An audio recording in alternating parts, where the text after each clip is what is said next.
Dear students, welcome back. Yes, this time for Jamia and political science.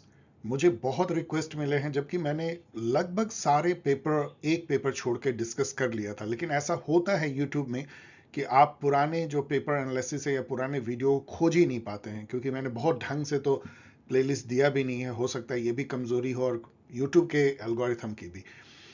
तो मुझे जब इतने रिक्वेस्ट मिले तो मैंने सोचा कि मुझे हेल्प करना चाहिए मेरे स्टूडेंट को। मैंने एक नया तरीका निकाला। देखिए, दो अभी क्या कर रहा हूँ, 2017 के पेपर को मैंने लिया है, जिसको मैंने ऑलरेडी एनालाइज किया है। उसके मैंने केवल अच्छे क्वेश्चन को लिया जो बहुत ज्यादा है, उन क्वेश्चन को जो रिपीट होने की संभावना है या जिसमें मैं आपको एडिशनल इंफॉर्मेशन दे सकता हूं। और ढेर सारे एडिशनल इंफॉर्मेशन मैंने इसमें एक तरह से ठूस दिए हैं। इसके अलावा कुछ क्वेश्चन मैंने बनाए भी हैं उस जैसे, जो आपको हेल्प करेंगे। आप देखेंगे कि ये वीडियो आपको बहुत ही मदद करेगा, और एक नए ढंग से मैंने रीपैकेजिंग करने की कोशिश की है, आपको याद दिलाने की ये सब जामिया के लिए इंपॉर्टेंट है। आप इस वीडियो को देखेंगे तो समझ पाएंगे मैं क्या कहने की कोशिश कर रहा हूं। इसलिए ये सभी एग्जाम के लिए बेहद इंपॉर्टेंट है, खास करके सीयूईटी पीजी और यूजीसी नेट के। Let us begin. इससे पहले क्वेश्चन आंसर का करें दौर शुरू, तीन किताब के बारे में बताना चाहता हूं। आप लोग ऑलरेडी जानते हैं, ऑब्जेक्टिव पॉलिटिकल साइंस 1500 एमसीक्यू है। ये पिछले साल मैंने इसको तैयार किया था, अभी भी उतना ही रिलेवेंट है। किसी भी कम्पिटिटिव एग्जाम के लिए इसकी डायरेक्ट लिंक यहाँ दी गई है, डिस्क्रिप्शन में भी है। आप इसको अमेजन किंडल पे ले सकते हैं। मैं फिर से एक बार कह रहा हूँ, किंडल पे पढ़ने की आदत डालिए। वो एक बेहतर तरीका है जिसमें आप नोट्स बना सकते हैं, फ्लैश कार्ड, और हिंदी में भी पढ़ सकते हैं, और बहुत सारे और फीचर है जो पीडीएफ में नहीं है। इसके अलावा एसईयू यदि एग्जाम दे रहे हैं तो एसईयू की एग्जाम गाइड, जो बहुत लोगों को शायद पता ही नहीं है क्योंकि बहुत लोग इसको नहीं देख पा रहे हैं, तो मैं फिर से बता रहा हूं कि ये guide one of the best resource SEU दोनों एमए के लिए भी और पीएचडी के लिए भी हो सकती है। अगेन, ये अमेजन पे डायरेक्ट लिंक दिया गया है, डिस्क्रिप्शन में इसका लिंक है। और थर्ड तो बहुत ही पॉपुलर बुक है आप सभी के बीच में, सीयूईटी पीजी यदि आप दे रहे हैं, जामिया दे रहे हैं, कोई भी कम्पिटिटिव एग्जाम ईटी की दे रहे हैं, सीपीईटी दे रहे हैं, तो उसके लिए बेस्ट जो गाइड हो सकती है उसकी लिंक यहाँ पे दी है। तीनों बुक अमेजन में है। आप इसको ऐसे भी खोज सकते हैं, अमेजन में जाएं, सीधा लिखे पॉल साइंस हेल्प, और आपको सारे पॉल साइंस हेल्प के बुक वहां दिख जाएंगे। और यदि आप टेस्ट सीरीज ज्वाइन करना चाहते हैं, अभी भी कर सकते हैं, केवल एक महीने के लिए। यदि आप सीपीयूटी उड़ीसा या आप जामिया दे रहे हैं और सीयूईटी पीजी दे रहे हैं, तो आप 2 महीने के लिए भी ज्वाइन कर सकते हैं। इसकी सारी डिटेल यहाँ पे दी गई। यदि आप इंटरेस्टेड हैं एट नॉमिनल कॉस्ट, तो आप इस पर मेल करें, फिर आगे आपको गाइड की जाएगी। ये जो है M9, इन्होंने इसको नाम दिया है कोड M9, उसकी सिलेबस है। इन्होंने सिलेबस चेंज नहीं किया, इस बार की सिलेबस भी वही है जो पिछले साल की थी। इसका 4 पार्ट है। एक तो है बीए ऑनर्स पॉलिटिकल साइंस के जो भी सिलेबस हैं वो रहेंगे, तो जो सीबीसीएस सिलेबस हैं वो रहेंगे। उसमें ये देखिए जुड़ा हुआ है constitution, government, politics in India. ये तो इसका पार्ट ही है एक तरीके से, लेकिन उतना डिटेल नहीं है यूजी में, इसलिए सही क्या इन्होंने अलग कर दिया। इंटरनेशनल पॉलिटिक्स तो बिल्कुल इसका पार्ट है। और एक ये अलग से जोड़ते हैं जनरल नॉलेज और करंट इवेंट। तो इसको थोड़ा सा आपको प्रिपेयर करना पड़ेगा, क्योंकि ये स्पेसिफिक टू जामिया है। अब तो ये सीयूईटी में भी इसको देने लगे हैं, लेकिन बहुत थोड़े, इसमें थोड़ा ज्यादा देते हैं। ये तो चलिए, मैं पहले का मेरा है इसको काट देता हूं, इसकी जरूरत नहीं है, क्योंकि अब तो अलग अलग टाइप के गाइड आ गए। अब आइए हम लोग 2017 के जो जामिया एंट्रेंस टेस्ट के जो पेपर हैं M09, उसको एक बार फिर से हम लोग देखते हैं। केवल उन क्वेश्चन को जो मुझे लगता है कि अच्छे क्वेश्चन है, नंबर 1, रिपीट होने के चांस है नंबर 2, और जिसमें मैं एडिशनल इंफॉर्मेशन देके आपको तैयारी में हेल्प कर सकता हूं नंबर 3। वैसे क्वेश्चन को मैंने पिक किया जो बहुत ज्यादा है। फर्स्ट देखिए, which one of the following is not a characteristic of liberal democracy. आपको पता है कि लिबरल डेमोक्रेसी की स्थापना लॉक के जो है सेकेंड ट्रीटी ऑफ गवर्नमेंट से होती है, जिसमें कि रिप्रेजेंटेटिव गवर्नमेंट की कल्पना है। पॉपुलर सॉवरेनिटी तो होती है, लेकिन रिप्रेजेंटेटिव के थ्रू हम करते हैं। गवर्नमेंट कॉन्स्टिट्यूशनल और लिमिटेड होती है, और फंडामेंटल राइट सिटीजन को अगेंस्ट स्टेट दिए जाते हैं। These are the features. अब यहाँ पे देखिए, guarantee of civil liberty and rights तो होगा ही, नॉट है, तो अब नॉट खोजना है, ये तो होगा। Government is vested with unfettered power. Unfettered का मतलब, फेटर्ड मतलब चेन, कोई चेन नहीं है, कोई लिमिट नहीं है, ऐसा कभी नहीं होता है। एक लिमिटेड और कॉन्स्टिट्यूशनल गवर्नमेंट होती है, तो यही आपको मिल गया। तो अब सी और डी को पढ़ लीजिएगा, ये सही है लिबरल डेमोक्रेसी बारे में। Independence of organise group and interest from government, ठीक है। Regular election that respect the principle of one person one vote one value and like that. अब वैसे ये सब उतना मतलब प्रैक्टिस में तो दिखता नहीं, अम्बेडकर जी को याद कीजिए। ये मैचिंग है। यहाँ पे नंबर भी दिया गया ओरिजिनल, यहाँ एडजस्ट करने के लिए कल मैंने स्लाइड में दे दिया इसको, अदरवाइज 23 नंबर क्वेश्चन है, 3 नंबर क्वेश्चन है। आप इसको एक दो से ही मैच कर लेंगे। यहाँ पे मैंने ऑप्शंस नहीं दिए हैं जगह बचाने के लिए। आप यदि मैकियावेली को देखिए तो वो क्या निकलेगा आपका। आप यदि चारों पढ़ेंगे तो बहुत आसानी से मैच कर सकते हैं। Wanted the creation and consolidation of A national monarchy in Italy. वैसे तो नेशनल मोनार्की कहना बहुत सही नहीं, क्योंकि रिपब्लिकन गवर्नमेंट मतलब वो यूनिफाई करना चाहते थे इटली के नेशन स्टेट को, जो उस समय सिटी स्टेट में बटा हुआ था। तो थोड़ा बहुत गलती के साथ ये सही है। हॉब्स जो है wanted a stable mercantile bourgeoisie state in England. इन्होंने थोड़ा बहुत कहाँ से इन्होंने कॉपी पेस्ट किया, लेकिन चलिए ठीक है, ये इससे अधिक कोई अच्छा इसमें जमेगा नहीं। क्योंकि लॉक के लिए यदि आप देखेंगे तो wanted to rationalise the glorious revolution जो 1689 में हुई थी, 8889 में, उसके वो एक तरह से अपोलोजिस्ट हैं, उसको वो ग्लोरीफाई करते हैं, जो कि एक तरीके से पार्लियामेंट्रियन की विजय थी और रॉयलिस्ट की हार थी। तो उसके चलते लॉक तो बिल्कुल फिट होता है, और मार्क्स जो है वांटेड ए सोशलिस्ट रिवॉल्यूशन, तो इसलिए यही हॉब्स के साथ जाता है। ठीक है। Human consciousness postulate liberty, liberty involves right, right demand state. ये जो है स्टेटमेंट थोड़ा कंफ्यूजिंग है। कई जगह इसको, अधिकतर जगह तो ग्रीन के बारे में लिखा गया है, लेकिन मैंने एक जगह पढ़ा था बहुत ही अच्छे सोर्स में कि यह बार्कर ने ग्रीन के बारे में कहा था। आई डोंट नो, चलिए ठीक है, इसको मान लीजिए कि पॉपुलर जो आंसर है उसे TH ग्रीन। लेकिन यहाँ पे जरा गौर कीजिए इस स्टेटमेंट पे, ये किसका है उसको भूल करके कि ये कहता क्या है। ये देखिए क्या कहता है कि यदि हम ह्यूमन हैं तो हम लिबर्टी को चाहेंगे ही। हमारा कॉन्शियसनेस फर्स्ट जो है, सब आजाद होना चाहते हैं, हर जानवर आजाद होना चाहता है फॉर दैट मैटर। और लिबर्टी जो है, कुछ राइट यदि आपको है तभी आप आजाद हो सकते हैं, कुछ हक आपको चाहिए है आजाद होने के लिए, right to life, liberty, property, like that. And rights जो हैं वो स्टेट के कॉन्टेक्स्ट में ही दिए जा सकते हैं। राइट हवा में, वैक्यूम में नहीं होती है, TH ग्रीन का कहना है। एक स्टेट इसीलिए पॉलिटिकल ऑब्लिगेशन डिमांड करता है अपने सिटीजन से, क्योंकि उसको कुछ हक देता है वो। तो इस तरह से ग्रीन यदि आप देखेंगे तो he connected political obligation to rights given by the state. लेकिन इनका राइट्स जो है वो कोई पॉजिटिव इंडिविजुअलिज्म के लिए नहीं है, या एब्स्ट्रैक्ट इंडिविजुअलिज्म के लिए नहीं है। इनका राइट जो है इंडिविजुअल को मोरल डेवलपमेंट के लिए जरूरी है, और कॉमन गुड को अचीव करने की जरूरी है। मतलब एक ऐसा, यदि इंडिविजुअल को राइट मिलता है तो मोरली रीजनरेट होता है और समाज का भला होता है। तो एक इथिकल टाइप का आइडिया है राइट्स का, वो स्वार्थी वाला राइट की आइडिया नहीं है। And he was also to give complete theory of welfare state. मैं क्यों दे रहा हूं, ये सब क्वेश्चन पूछे जाते हैं। Who was first to give complete theory welfare, who connected political obligation to right given by state, for whom rights are required for moral development and achieve common good। ये सब TH ग्रीन के साथ। TH green जो है British जो है ना, एक मोरल आइडियलिस्ट, इथिकल विचार रखने वाले थिंकर थे, ऑफ कोर्स लिबरल थे, और ये पॉजिटिव लिबरलिज्म के एक तरह से जनक माने जाते हैं, जहां पे कि वेलफेयर स्टेट की परिकल्पना की जाती है। इसको पॉजिटिव लिबर्टी से मत कंफ्यूज कीजिएगा। पॉजिटिव लिबरलिज्म वो जहां स्टेट जो है क्लासिकल लिबरलिज्म की तुलना में ज्यादा जिनको अलाउ किया जाता है सोशियो इकोनॉमिक मैटर में इंटरवेंशन, जिससे कि वेलफेयर को सुनिश्चित किया जाए। इनकी जो बुक है प्रिंसिपल्स ऑफ पॉलिटिकल ऑब्लिगेशन, उसको जरूर याद रखिए। TH green.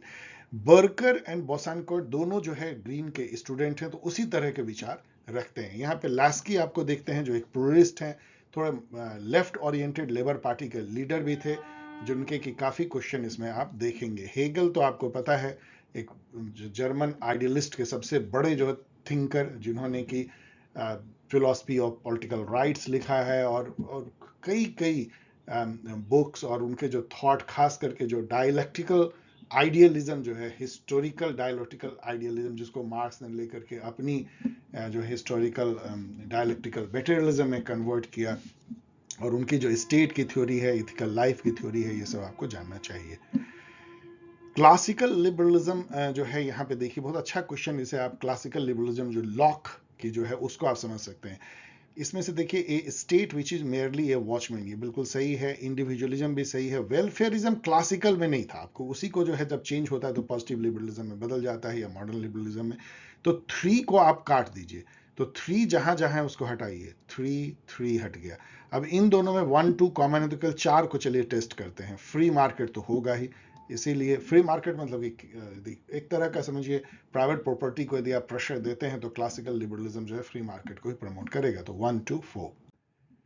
Which of the following article was incorporated in the constitution. कौन सा आर्टिकल जो है ये इंटरनेशनल पीस एंड सिक्योरिटी की बात करता है इंडिया में। तो ये बहुत ही फॉरवर्ड लुकिंग था, जहां की एक कंट्री बात करता है इंटरनेशनल पीस एंड सिक्योरिटी के अपने कॉन्स्टिट्यूशन में, और वो आर्टिकल 51 है। अच्छा है, याद कर लीजिए।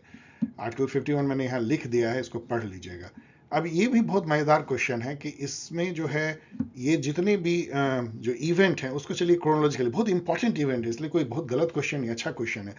9 शेड्यूल को कॉन्स्टिट्यूशन में पहली बार जो दिया गया है तो शुरू में ही 1951 में ही दे दिया गया था फर्स्ट अमेंडमेंट से। एंटी डिफेक्शन भी 1985 में राजीव गांधी लेके आए थे। 10th शेड्यूल इससे जुड़ा था। First non Congress government at the centre जो बना पहली बार नॉन, वो 1977 जनता पार्टी की बनी।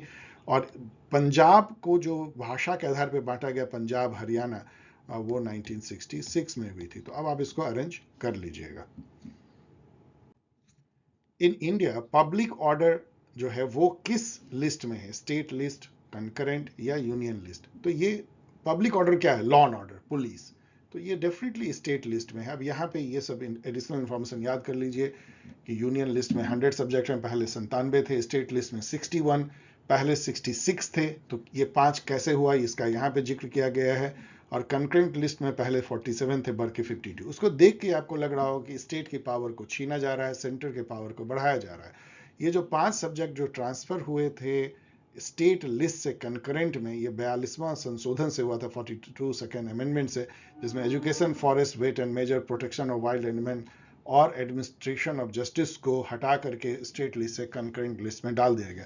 अब आपको पता है कि कंकरेंट लिस्ट में प्रॉब्लम ये होती है स्टेट को कि यदि उस पर यूनियन लॉ बना दे और स्टेट भी, तो स्टेट की लॉ दब जाती है, यूनियन की लॉ ऊपर रहती है। तो एक तरीके से स्टेट का हक उस पर छीन जाता है। 9 नंबर क्वेश्चन देखिए। The idea of union giving direction to state was adopted by the makers of Indian constitution from.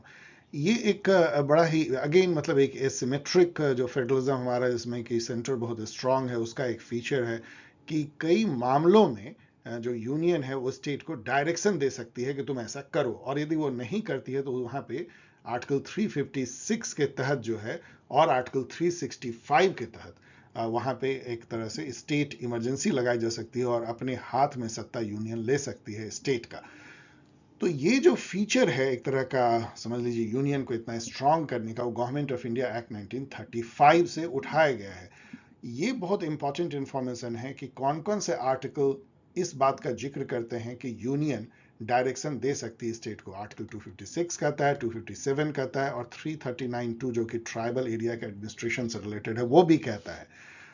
और यदि नहीं और इमरजेंसी यदि हो तो आर्टिकल 353 भी कहता है।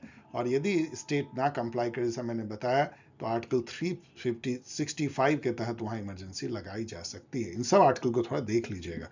Which one of the following is not suggested by the Sarkaria commission on selection of governor? देखिए, सबसे पहले सरकारिया कमीशन 1983 में बनती है। सेंटर स्टेट के रिलेशन या फेडरल रिलेशन को कैसे जो है मधुर बनाए रखें, कोऑपरेटिव रखें। फिर जो है एमएम पुंछी कमीशन जो है ये कब बनती है? 2007 में, चेक कर लीजिएगा, मेमोरी से मैं बोल रहा हूँ।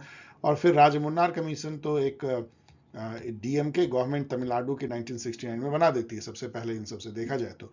अब सरकारिया कमीशन जो है उसने गवर्नर के बारे में बहुत सारी बातें कही। इसको पढ़ लीजिएगा, मैं नहीं पढ़ूंगा क्योंकि बहुत ये डिले हो जाएगी। बहुत अच्छी अच्छी बातें यहाँ पे आपको ये हेल्प क्या कर रहा है, इन्होंने ये कहा था, मतलब बेसिकली कहा था कि गवर्नर को सेंटर का एजेंट की तरह नहीं होना चाहिए, पॉलिटिकली न्यूट्रल पर्सन होना चाहिए। पॉलिटिकल पार्टी जो सेंटर में रूल कर रही है, अच्छा हो कि उस पार्टी का ना हो, चीफ मिनिस्टर सलाह लिया जाए, लाइक दैट। लेकिन ये बात देखिए क्या है, that a detached figure not too intimately connected with the local politics of the state is appointed, not appointed मतलब हुआ कि आप ऐसे डिटैच पर्सन, न्यूट्रल पर्सन को ना अपॉइंट करो। तो ये आपको नॉट देके इन्होंने आपका भला कर दिया है। लेकिन यदि आपका नर्व कूल रहेगा तभी आप इसको पकड़ पाएंगे, नहीं तो आप इस स्टेटमेंट को सही मान लेंगे। जब दिमाग गर्म होता है तो आपको ये नॉट दिखेगा ही नहीं, ध्यान दीजिएगा। तो यही स्टेटमेंट जो है वो गलत है, बाकी सब स्टेटमेंट सही है, पढ़ लीजिए। सरकारिया कमीशन, एमएम पुंछी, राजमुन्नार, तीनों को जान लीजिए। 12 नंबर देखिए। In Indian constitution the power to issue writ of habeas corpus is vested only. देखिए 5 टाइप का रिट होता है। रिट का मतलब होता है ऑर्डर, और ये ऑर्डर इशू किए जाते हैं फंडामेंटल राइट की रक्षा के लिए। दोनों ही कोर्ट इसको इशू करते हैं, सुप्रीम कोर्ट और high court. Supreme court issue करता है आर्टिकल 32 के तहत और हाई कोर्ट करता है आर्टिकल 226 के तहत। यहाँ पे एक और बात जान लीजिए कि आर्टिकल 226 का जो दायरा है रिट इशू करने का, वो आर्टिकल 32 से बड़ा है। यदि ये 226 है, तो ये इसके अंदर में आर्टिकल 32 है। ऐसा क्यों है? क्योंकि 226 के तहत हाई कोर्ट जो है इवन कॉन्स्टिट्यूशनल और लीगल राइट की रक्षा के लिए रिट इशू कर सकता है, जबकि आर्टिकल 32 के तहत सुप्रीम कोर्ट केवल फंडामेंटल राइट्स के हनन के केस में ही रिट इशू कर सकता है। अब रिट जो है ऑर्डर, ये 5 टाइप के होते हैं। हैबियस कॉर्पस मतलब प्रोड्यूस द बॉडी, मतलब कोई कहीं किडनैप हो गया, चाहे सरकार ने कर लिया हो इलीगल डिटेंशन या किसी प्राइवेट ने, तो आप हैबियस कॉर्पस दायर कर सकते हैं कि हमारे रिलेशन, हमारे फ्रेंड को भाई खोज के स्टेट हमारे सामने रखे कोर्ट के सामने। मंडमुस मतलब होता है वी कमांड, मतलब कि तुम्हें ये काम करना है, नाली साफ करो, इंक्रोचमेंट हटाओ, जितने भी जो करने चाहिए एज पर लॉ एडमिनिस्ट्रेशन को नहीं करता है, तो मंडवस के थ्रू रिट ऑर्डर जारी होती है। प्रोहिबिशन और सर्ट्यूरी दोनों हायर कोर्ट लोअर कोर्ट को कहता है कि तुम जो प्रोसीडिंग कर रहे हो उसको रोक दो या मेरे पास भेज दो। प्रोहिबिशन में रोक देता है, सर्ट्यूरी में अपने पास ले लेता है। कुओ वारंटो ये है कि जैसे मान लीजिए सीबीआई का कोई डायरेक्टर बैठ गया और किसी ने याचिका दायर की, पिटीशन, रिट पिटीशन की, ये गलत आदमी बैठ गया है, जो रूल रेगुलेशन है उसके अनुसार से इसकी अपॉइंटमेंट नहीं हुई है, तो कुओ वारंटो जारी होता है उस आदमी को और सरकार को भी कि किस हक से आप बैठ गए हो इस कुर्सी पे या किस हक से बिठा दिया गया, और फिर उसको जस्टिफाई करना होता है quo warranto. Which one of the following pair is not correctly matched? तो यहां पे देखेंगे तो एरिस्टोटल के सामने लिखा state is a magnified individual, ये बेसिकली प्लेटो ने कहा था। इसका मायने क्या होता है कई बार मैंने बताया है डिफरेंट डिफरेंट वीडियो लेक्चर में। इसका मतलब उनका ये कहना था कि एक व्यक्ति का ही बड़ा जो स्वरूप होता है वो स्टेट होता है। ऐसी बात तो बहुत लोगों ने कहा है, हेगल ने भी इसी तरह की बात कही है कि स्टेट जो है इंडिविजुअल की तरह बिहेव करता है। इवन मॉर्गनथाउ ने कहा है कि नेशन स्टेट एक इंडिविजुअल की तरह बिहेव करते हैं। तो प्लेटो का ये कहना था जैसे एक इंडिविजुअल का जो सोल होता है, आत्मा, उसके 3 पार्ट होते हैं, तो उसी तरह से सोसाइटी के 3 पार्ट होते हैं। उसमें जो 3 पार्ट को आप ऐसे समझ सकते हैं कि एक तो विजडम है, विजडम या जस्टिस, और एक करेज है, स्पिरिट, और एपेटाइट है। तो जो विजडम है वो फिलोसफर किंग क्लास को बिलोंग करना चाहिए उनको, जिनमें करेज है वो ऑक्सिलरी क्लास को, और जिनमें एपेटाइट है प्रोड्यूसर क्लास को। तो इस तरीके की जो 3 पार्ट, सोल का 3 पार्ट, उसी के बेसिस पे 3 पार्ट सोसाइटी का, इसलिए स्टेट और सोसाइटी इंडिविजुअल को रिप्रेजेंट करते हैं। ये हमारे मेथोलॉजी में भी देखिए तो आप याद कीजिए कि जब भगवान श्री कृष्ण जो है अपना विराट रूप दिखाते हैं तो एक इंडिविजुअल जो है पूरा ब्रह्मांड दिखता है, मतलब एक पूरा स्टेट दिखता है। उस टाइप की बात है कि स्टेट को यदि आप मैग्नीफाई कर दीजिए, सॉरी, एक इंडिविजुअल को तो स्टेट दिखने लगेगा, तो ये गलत है। तो इसका मतलब ये तीनों को पढ़ लीजिए। हेगल ने कहा था state is March of God on earth, बहुत पॉपुलर क्वेश्चन है, आपको रट लीजिए। मार्क्स ने कहा modern state is an instrument of class exploitation, रख लीजिए। गांधी जी के अनुसार स्टेट जो है, मॉडर्न नेशन स्टेट या वेस्टर्न नेशन स्टेट, वो एक वायलेंस पे बेस्ड जो है वो संस्था है, वायलेंस इन कंसंट्रेटेड फॉर्म है। नेशनल लीग फॉर डेमोक्रेसी, ये जो है ये तो उस समय का एक जनरल नॉलेज क्वेश्चन होगा, लेकिन अभी भी जो है ये करंट इवेंट क्वेश्चन है। क्यों? जब मैं आज आपसे बात कर रहा हूं तो अभी म्यांमार में जो है वहां की जो हुंता है, उसको जुंता कहते हैं लेकिन प्रोनाउंस करते हैं हुंता, मतलब वहां जो मिलिट्री शासक है उनको हुंता कहते हैं। वो लोग बम बरसा रहे हैं अपने सिविलियन पे, एक तरह से सिविल वॉर छिड़ा हुआ है। आज के डेट में जो है सूडान और म्यांमार दोनों में सिविल वॉर छिड़ा हुआ है। और यहाँ पे क्या हुआ था कि नेशनल लीग फॉर डेमोक्रेसी जो है, ये जो लेडी है आन सांग सू ची, उनकी पार्टी है वहां पे, डेमोक्रेटिक पार्टी, इनका डेमोक्रेटिक रूल चल रहा था। ऑफ कोर्स उसमें कई सारे प्रॉब्लम थे, उसमें सत्ता पलट शायद 2021 में कर दिया गया। और उसके बाद जो झुंता या हुंता आई, जो कि बहुत सालों तक उन्होंने इसको कैद में रखा था पहले, और फिर डेमोक्रेसी वहां आई थी, फिर से वो शासन कर रही है, और बहुत ही एक तरह से जिसको कह सकते हैं आप टिरेनिकल शासन उनका चल रहा है, अपने ही लोगों पे वो गोली बारूद बरसा रहे हैं। So it is a opposition party of Myanmar which is not correctly matched. तो ये मैंने आपके लिए बनाया है। क्यों? क्योंकि ये इतना ज्यादा हर एग्जाम में पूछ रहे हैं, आपको जामिया में भी पूछ सकते हैं। ये डीपीएसपी, जितने डीपीएसपी है ना, सबको रट लीजिए सीधा, यहां मैंने दे दिया है। और बाकी यहां भी 48A जो है protection and improvement of environment से रिलेटेड है। 44 यूनिफॉर्म सिविल कोड जो बहुत ज्यादा पूछा जा रहा है आजकल, आपको पता है क्यों। 39A भी पूछा जा रहा है, equal justice and free legal aid. 41 तो मैंने जानबूझ के इसको गलत कर दिया है, तो इसलिए यही सही आंसर है। यहाँ है 40, ये भी पूछा सकता है, ऑर्गेनाइजेशन ऑफ विलेज पंचायत। और 43A participation of worker in management of industry. कई जगह ये पूछा जाता है कि 43A किस अमेंडमेंट से इंसर्ट किया गया था। ये इंदिरा गांधी के टाइम में 42nd अमेंडमेंट से इंसर्ट किया गया था। यहाँ इसको बाकी को पढ़ लीजिए। प्लूरिस्ट बिलीव दैट, यहाँ पे चलिए थोड़ी प्लूरिज्म पे चर्चा करते हैं। प्लूरिज्म एक थॉट है, उसमें ये माना जाता है कि जो सॉवरेंटी है वो कोई एक व्यक्ति या एक संस्था या एक इंटिटी के में निहित नहीं होती है। सॉवरेंटी एक तरह से डिस्ट्रीब्यूटेड होती है बहुत सारे ग्रुप्स में, एसोसिएशंस में, कम्युनिटी में, एक किसी भी नेशन स्टेट में। ये अमेरिका की टिपिकल जो है वो पॉलिटी से मेल खाता है ये विचार। जो नोटेड प्लूरिस्ट हैं, आप इसका नाम पढ़ लीजिए, मैं यहाँ पढ़ नहीं रहा हूँ, लेकिन इसमें से रॉबर्ट डहल को जो याद कीजिए, उन्होंने कि पॉलियार्ची लिखा था। पॉलियार्ची जो है वो प्लूरिज्म को दर्शाता है। आगे हम लोग पॉलियार्ची पर चर्चा भी करेंगे। यहाँ मैकलिबर को भी याद कर लीजिए, आर एम मैकलिबर, जिन्होंने मॉडर्न स्टेट भी लिखा था, ये भी पूछा था उनकी बुक। और ये जो उनका कथन है, state is one association among many association with in the community, ये भी बहुत सारे एग्जाम में पूछा जाता है। ये सब प्लूरिस्ट है। द थ्योरी ऑफ, तो यहाँ पे क्या हो जाएगा, pluralist believe that state is morally no power of state, state is also one of the association of the society. The theory of sovereignty is historically associated with the rise of, देखिए कब जो है sovereignty का concept पहली बार आया, Westphalian treaty 1648, और उसके बाद जीन बोदिन उसके साथ पहले या उसी के आसपास सॉवरेंटी का कॉन्सेप्ट देते हैं। तो उस समय में जो है एब्सोल्यूट मोनार्किज्म का राइज हो रहा था। एम्पायर जो थे, जो कि जो किंग के ऊपर होते थे, वो ढह रहे थे। जितने भी, जैसे सबसे बड़े holy Roman empire, Habsburg empire को कहते हैं, वो ढह रहा था। और यहाँ पे यूरोप में एब्सोल्यूट मोनार्क आ रहा था। मोनार्क का ये कहना था, मतलब किंग का, कि हमारा राज्य तो हमारा रिलीजन। और एक कैथोलिक और प्रोटेस्टेंट के बीच का भी एक द्वंद्व चल रहा था, क्योंकि होली रोमन एम्पायर कैथोलिक जो क्रिश्चियनिटी को मानता था, और जितने भी जो मोनार्क थे वो चाहते थे कि जो प्रोटेस्टेंट और उसकी जो अलग अलग धाराएं हैं, लाइक कैल्विनिज्म, उन सबको हम जो है माने। तो ये जो है एब्सोल्यूट मोनार्की के राइज से जुड़ा हुआ है सॉवरेंटी का कॉन्सेप्ट। बाद में डेमोक्रेसी में भी ये हुआ कि चलो, जैसे वो मोनार्क सॉवरेन होता था, उससे यहाँ पे जो प्राइम मिनिस्टर या हेड ऑफ द गवर्नमेंट या उसमें जो गवर्नमेंट होगी वो उस समय के लिए सॉवरेन होगी। वैसे तो पीपल सॉवरेन होंगे, लेकिन for the time being government को सॉवरेनिटी को एक्ट करने दिया जाता है डेमोक्रेसी में। Which of the following characteristic correctly explain the Marxist perspective of nature of state? बहुत इंपॉर्टेंट क्वेश्चन है। देखिए यदि इसको चलिए हम लोग पढ़ते हैं कि state arose out of class contradiction से, बिल्कुल सही है। उनका कहना था it is the most powerful instrument of exploitation, ये भी वो कहते थे। It represent organise violence by the proletariat. अब देखिए प्रोलेटेरिएट द्वारा वायलेंस, तो प्रोलेटेरिएट के समर्थक तो ऐसा कभी कह सकते हैं। तो 3 नहीं होगा, तो अब 3 को काट दीजिए, यहाँ 3 है, यहाँ 3 है, आपने 50-50 कर लिया। इन दोनों में 1 तो कॉमन ही है। तो अब देखिए हम लोग देखते हैं, बाकी को देखते हैं। अब यहाँ पे देखिए 5 है और 6 है। चलिए हम 5 को पढ़ते हैं। एक्सप्रेसेस सोशल डिजीवियसनेस, मतलब डिवीजन जो सोसाइटी में होती है, एज ए परसिस्टेंट रियलिटी। तो ये 5 वाला सही होगा। तो 5 जिसमें है उसको आप सही कर लीजिए, बाकी आपको पढ़ने की भी जरूरत नहीं है। 20 देखिए, the policy of protective discrimination seeks to promote. अब प्रोटेक्टिव डिस्क्रिमिनेशन का जो डिफरेंट नेम है ना, वो आपको जानना चाहिए। इसको कहीं पॉजिटिव डिस्क्रिमिनेशन कहते हैं, इंडिया में इसको कोटा या रिजर्वेशन सिस्टम कहते हैं, अफर्मेटिव एक्शन कहते हैं, सोशल जस्टिस भी कहते हैं।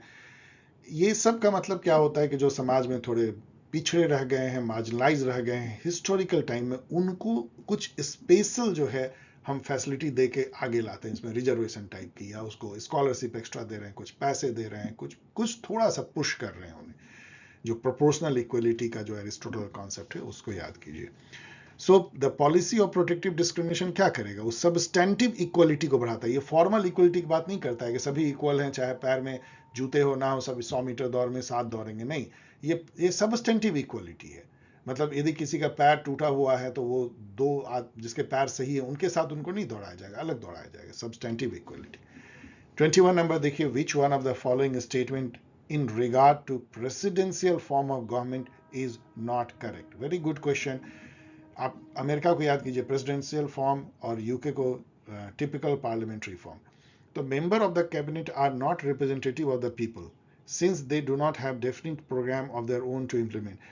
कैबिनेट वहां पे क्या होता है, वहां कोई कैबिनेट जो है वो कलेक्टिव रिस्पॉन्सिबल पार्लियामेंट को नहीं होता है, या पीपल को नहीं होता है, वो प्रेसिडेंट को अकाउंटेबल होता है, रिस्पॉन्सिबल होता है, और कैबिनेट अपना प्रेसिडेंट खुद अपना कैबिनेट चुनता है। सही है। तो यहाँ पे is one of the following not correct है। चलिए तो the member of the cabinet are responsible to the president, ठीक है। Real executive is the legislature, एकदम गलत है। रियल एग्जीक्यूटिव वहां प्रेसिडेंट होता है, ना कि जो है लेजिस्लेचर। तो ये है, there is no gap between theory and practice. ये कहना ये चाहते हैं कि जो तीन विंग है ना, कि लेजिस्लेचर लॉ बनाएगा, एग्जीक्यूटिव उसको इंप्लीमेंट करेगा, सॉरी जुडिशरी उसको लॉ को देखेगी, इंटरप्रेट करेगी कंस्टिट्यूशन। ये एकदम टिपिकल थ्योरी है और वो प्रैक्टिस में होती है। जबकि पार्लियामेंट्री फॉर्म में थोड़ा सा लेजिस्लेचर और एग्जीक्यूटिव बीच में घालमेल हो जाता है, इसलिए थ्योरी प्रैक्टिस में फर्क हो जाती है। 24 नंबर क्वेश्चन देखिए, which of the following duties have been prescribe by the Indian constitution and fundamental duty. ये क्वेश्चन मैं इसलिए लिया है कि जामिया हो चाहे सीयूईटी पीजी, डियर स्टूडेंट, आप सारे जो 11 जो फंडामेंटल ड्यूटी है उसको रट लीजिए। रट लीजिए मतलब एक नज़र देख लीजिए, ऐसा कोई लाइन वाला रटने की जरूरत नहीं है। दूसरा कि 11th जो ड्यूटी है वो 86th अमेंडमेंट जो 2002 में हुई थी, जिसमें कि राइट टू एजुकेशन दिया गया था, वो तो बहुत साल बाद आया, लेकिन इसमें जो 86th अमेंडमेंट में 11वां ड्यूटी को जोड़ा गया था। इससे एक बड़ा उठपटांग क्वेश्चन पूछा जाता है कि फंडामेंटल ड्यूटी के लिए किस कमेटी के रिकमेंडेशन के बेसिस पे इसको किया गया था, तो वो स्वर्ण सिंह कमेटी थी।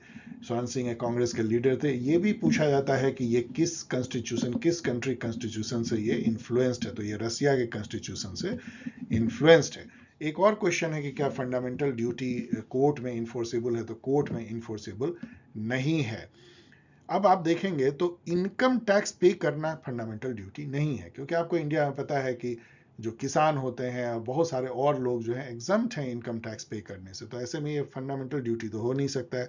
तो दो जिसमें जिसमें काट दीजिए, इसमें दो है, इसमें दो है, इसमें दो है, तो बस एक ही मिला, आपको बाकी पढ़ने की भी जरूरत नहीं है। इस तरह से यदि आप एलिमिनेशन मेथड सीख जाएंगे तो आपको बहुत ज़्यादा हेल्प होगी, और तभी आप कंपीट कर पाएंगे बिना बहुत ज़्यादा जाने हुए भी। मतलब ब्रूट नॉलेज से आप कोई भी कंपटीशन में कंपीट नहीं कर सकते। टिप्स एंड ट्रिक आपको चाहिए ही। तो वन मैंने अभी आपको बताया, और कई मैं बताते रहता हूं, यह है एलिमिनेशन मेथड। कि यदि एक ऑप्शन डेफिनेटली रॉन्ग है तो खोजिए किन किन ऑप्शंस में वो मौजूद है, सबको हटा दीजिए। Consider the following statement, the president. अब देखिए प्रेसिडेंट के बारे में, इंडियन प्रेसिडेंट के बारे में काफी सारी बातें कही गई, और इंडियन प्रेसिडेंट के बारे में सब कुछ आपको जानना चाहिए, उसके जितने आर्टिकल हैं वो सब। The president has the right to address and send messages to the council of minister to elicit specific information. तो ये बिल्कुल सही है। मैसेज भी दे सकता है काउंसिल ऑफ मिनिस्टर को भी और पार्लियामेंट को भी, ऐसा मैसेज दे सकता है। पार्लियामेंट को जो मैसेज है वो 86 आर्टिकल में लिखा हुआ है। The president can direct that any matter on which decision has been taken by minister should be placed before the council of minister। कई बार ऐसा होता है कि एक मिनिस्टर ने अपने से कोई डिसीजन ले लिया जो कलेक्टिव रिस्पॉन्सिबिलिटी के अगेंस्ट में है, तो प्रेसिडेंट कह सकता है प्राइम मिनिस्टर को कि भाई उस मिनिस्टर के जो प्रस्ताव हैं उसको काउंसिल ऑफ मिनिस्टर में रखिए और पास करा लीजिए। ये आर्टिकल 78 में लिखा हुआ है। The president can call for information relating to proposal for legislation, article 78। All decision of the council of minister relating to the administration of union must be communicated to the president, article 78। तो ये सारे जो हैं सही है। Proclamation of emergency by President of India can be made on the written advice of cabinet only. This provision has been added. ये बहुत ही important question है, क्योंकि 75 में जब इमरजेंसी लगी तो उस समय आर्टिकल 352 जिसके तहत इमरजेंसी लगी, उसमें बड़ा अजीब सा वेगनेस था। एक तो उसमें लिखा हुआ था कि एक रीजन, एक कॉज ये भी हो सकता है इंटरनल डिस्टर्बेंस। अब बताइए इंटरनल डिस्टर्बेंस एक कितना वेग वर्ड है, उसको इंदिरा गांधी ने यूज करके इमरजेंसी लगाया। तो बाद में जब जनता पार्टी गवर्नमेंट आई तो 78 में उन्होंने 44th अमेंडमेंट किया, और उसमें उन्होंने क्या किया, दो चीजों को चेंज कर दिया। एक तो उस समय 352 में यह भी नहीं था कि ये जो एडवाइस होगा वो रिटर्न में होगा कैबिनेट का कि इमरजेंसी लगाया जाए और तब प्रेसिडेंट उसको साइन करेंगे। उस समय ऐसा कुछ था ही नहीं। तो इंदिरा गांधी ने क्या किया, वर्बली प्रेसिडेंट फखरुद्दीन अली अहमद जी को फोन किया और उनको यह कम्युनिकेट किया और उन्होंने साइन कर दिया। बाद में कैबिनेट को बताया गया। तो ये सब उल्टे सीधे हुए थे। तो उसको रोकने के लिए अब क्या किया गया, 44th अमेंडमेंट में दो चेंज किए गए। एक की अब जो है इंटरनल डिस्टर्बेंस हटा करके मतलब एकदम सीधा आर्म्ड रिबेलियन कर दिया गया। मतलब कहीं पे कोई सशस्त्र विद्रोह हो जाए इंडिया के अंदर तब, और उस केस में भी जो है कैबिनेट को राइटिंग में एडवाइस लिख के प्रेसिडेंट को देना पड़ेगा, तब प्रेसिडेंट साइन करेंगे। तो ये सब चेंजेस जो है 44th अमेंडमेंट से हुई है। तो ये वाला ऑन द रिटन एडवाइस मैंने बताया 44th amendment 78 Janata party government, the first non Congress government. 27 देखिए, in which case did the supreme court pronounce the judgement, मतलब किस केस में पहली बार बेसिक स्ट्रक्चर डॉक्ट्राइन कॉन्स्टिट्यूशन ने के बारे में जो है वो किस सुप्रीम कोर्ट जजमेंट में दिया गया, बेसिक स्ट्रक्चर डॉक्ट्राइन को लाया गया। अब ये तो इतना हॉट क्वेश्चन और इतना इजी क्वेश्चन है, लेकिन डियर स्टूडेंट इस टाइप के क्वेश्चन पूछे जाते हैं। अभी भी हमारे वाइस प्रेसिडेंट ने उस पर क्वेश्चन उठाया कि बेसिक स्ट्रक्चर डॉक्ट्राइन जो है वो ठीक नहीं था, उसमें पार्लियामेंट की सुप्रीमेसी आहत होती है। तो फिर से एक बार डिबेट छिड़ गया, parliamentary supremacy versus constitutional supremacy and all.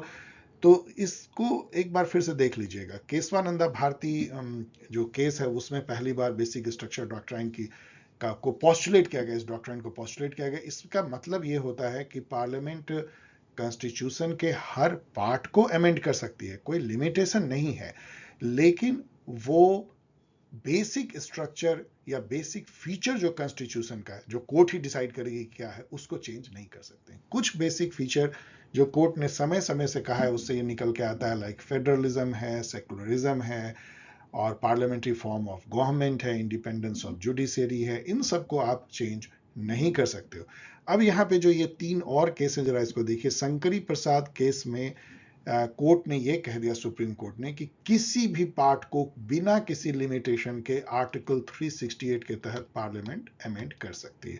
लेकिन अपनी ही बात को उन्होंने 15 साल बाद पलट दिया 1967 में गोलकनाथ केस में, जिसमें उन्होंने कह दिया कि नहीं, पार्लियामेंट जो है और चीजें तो अमेंड कर सकती है, लेकिन फंडामेंटल राइट को अमेंड नहीं कर सकती है।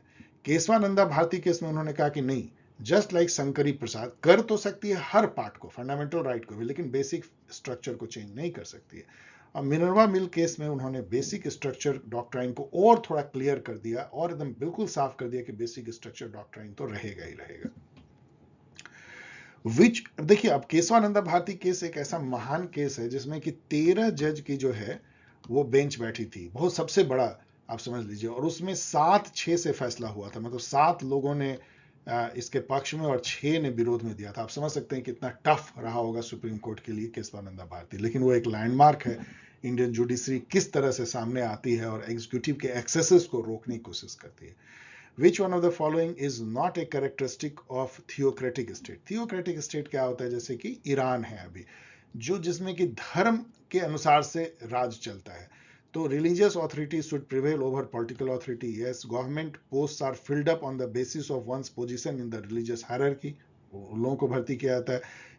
Religious rules and precepts take precedence over political rule and regulation. और चौथा जो थोड़ा कट गया है, its authority is based on popular consent. तो पॉपुलर कॉन्सेंट तो कभी हो नहीं सकता ना, आप समझ रहे हैं, ये एकदम नहीं होगा पॉपुलर कॉन्सेंट, तो यही सही है, नॉट है।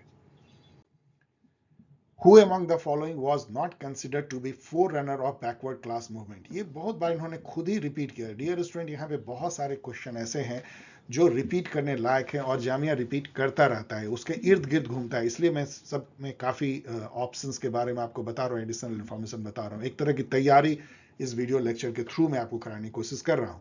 Who among the following was considered to be a forerunner of backward class movement? इसमें देखिए सभी बैकवर्ड क्लास मूवमेंट के एक चैंपियन है, लेकिन सबसे पहले टाइम में जो आते हैं ज्योति राव फुले हैं, ज्योतिबा फुले भी कहते हैं। इनके बारे में 3 चीज जान लीजिए। सत्यशोधक समाज की इन्होंने स्थापना की, तृतीय रत्ना नाम का प्ले लिखा, ये बहुत छुपा हुआ है क्वेश्चन जो पूछा जाता है, और गुलामगिरी नाम का बुक लिखा जो बहुत जगह पूछा जाता है। 34 नंबर क्वेश्चन देखिए। अच्छा, उससे पहले जो है पेरियार, यहाँ पे ईवी रामास्वामी का भी कुछ देख लीजिए जो यहाँ पे दिखते हैं आपको, और इनसे रिलेटेड जो क्वेश्चन पूछे जाते हैं। सेल्फ रेस्पेक्ट मूवमेंट इन्होंने चलाया था, जस्टिस पार्टी की एक तरह से ये इन्होंने स्थापना तो नहीं कहना चाहिए, लेकिन जस्टिस पार्टी के मेन स्तंभ थे, और स्थापना इन्होंने द्रविड़ कज़गम की थी, जो बाद में टूट करके DMK बना और फिर AIADMK बना। तो ये सब जो है आपको जानना चाहिए,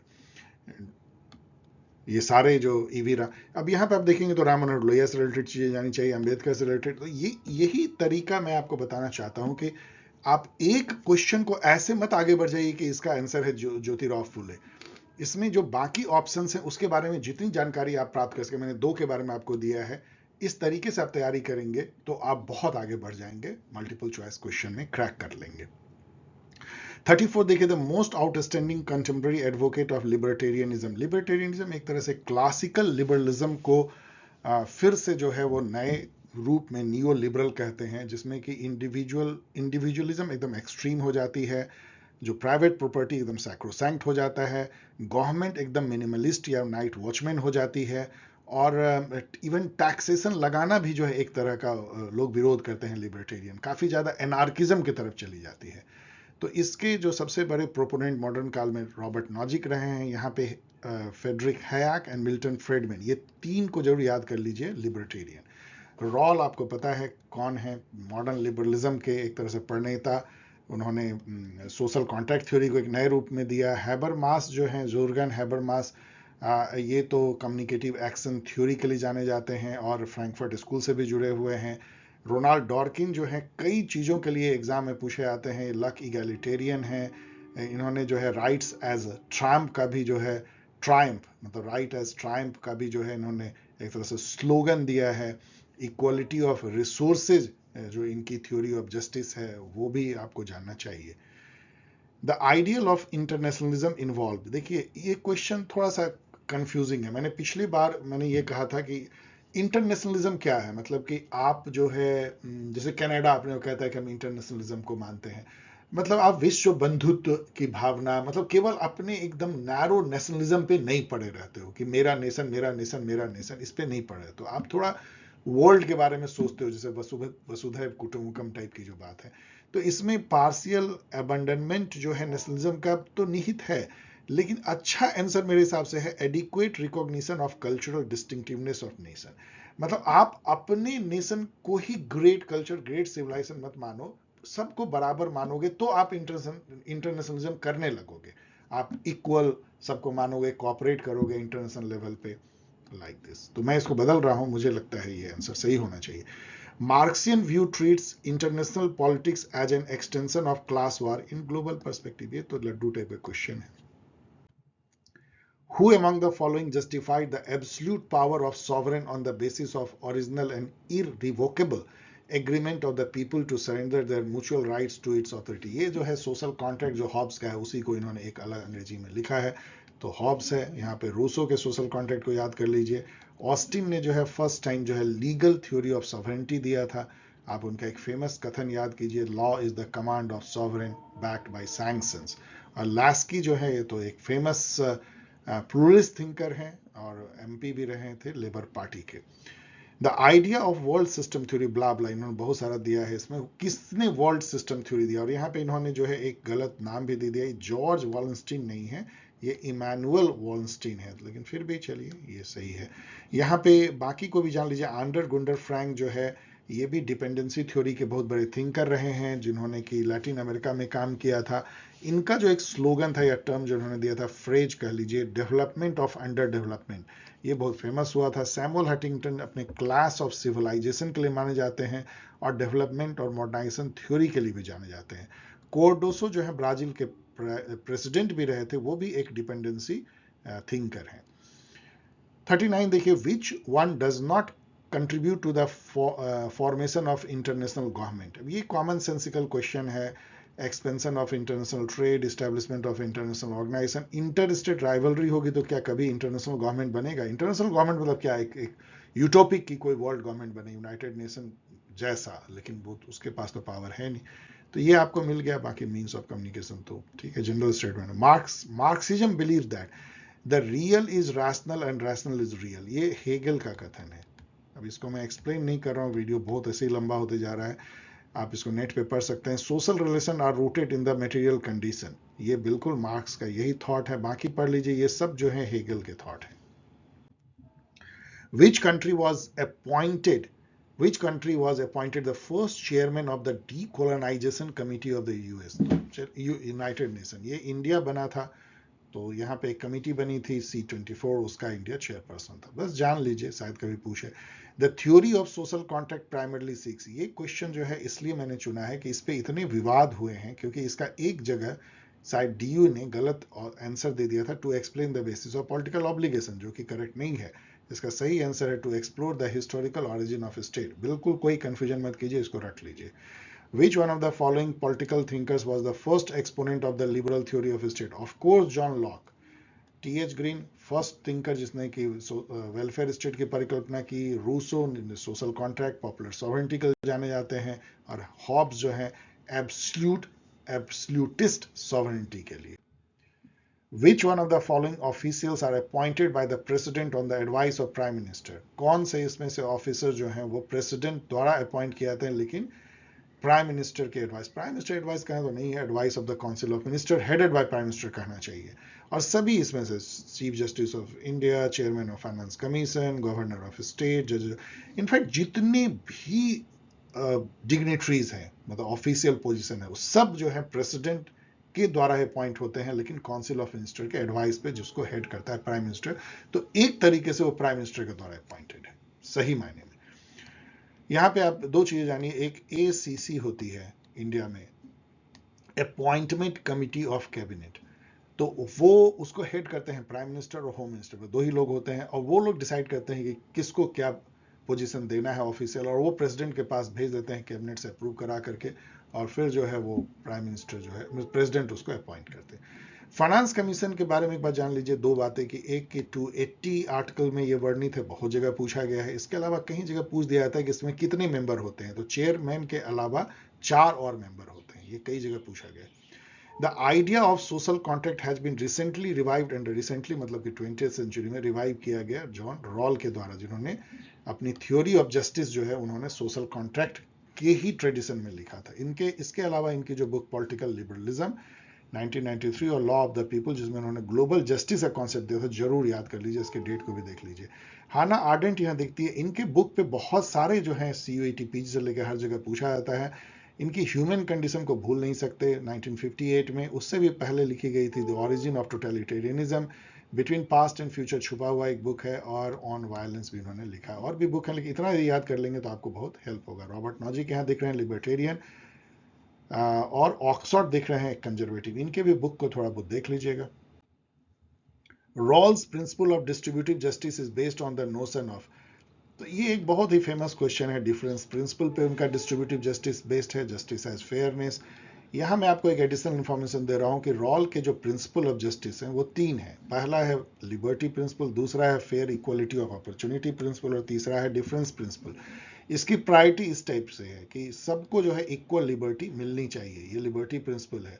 दूसरा उनका है कि जो पॉलिटिकल ऑफिसेज हैं वो उसके लिए सबको फेयर इक्वलिटी अपॉर्चुनिटी होना चाहिए। और तीसरा है कि यदि इनइक्वलिटी हो डिस्ट्रीब्यूशन में तो इस टाइप से अरेंज होना चाहिए कि उसमें जो ग्रेटेस्ट बेनिफिट उसको है जो least advantage section of the people है। इसी को डिफरेंस प्रिंसिपल कहते हैं, मतलब गरीबों को आप थोड़ा ज्यादा आपको देना चाहिए, लाइक दिस। इस तरह से इनइक्वलिटी यदि आप डिस्ट्रीब्यूशन में करते हैं तो ये जस्टिफाइड है।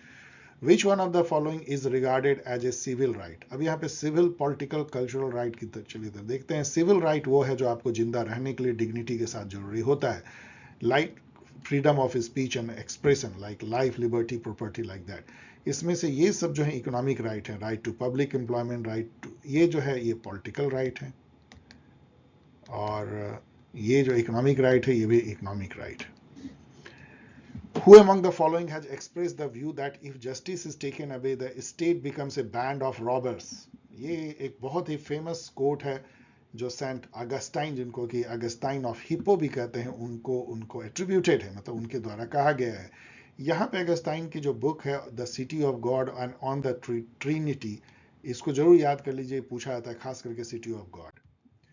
वॉल स्ट्रीट, जो अभी जनरल नॉलेज का क्वेश्चन है, wall street which is associated with stock market कहाँ पे है? वॉल स्ट्रीट न्यूयॉर्क में है, फॉर्चुनेटली मैं वहां पे गया हूँ।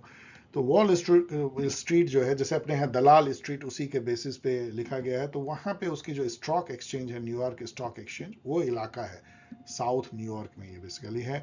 और वहां पे तो न्यूयॉर्क स्टॉक एक्सचेंज वहां है। देन नैस्डैक वहां का जो ऐसा एक एक्सचेंज है, मतलब एक्सचेंज मीन्स स्टॉक एक्सचेंज, जहां पे टेक्निकल शेयर जो है ज्यादा आते हैं, like Facebook, Twitter and all, उनके नैस्डैक।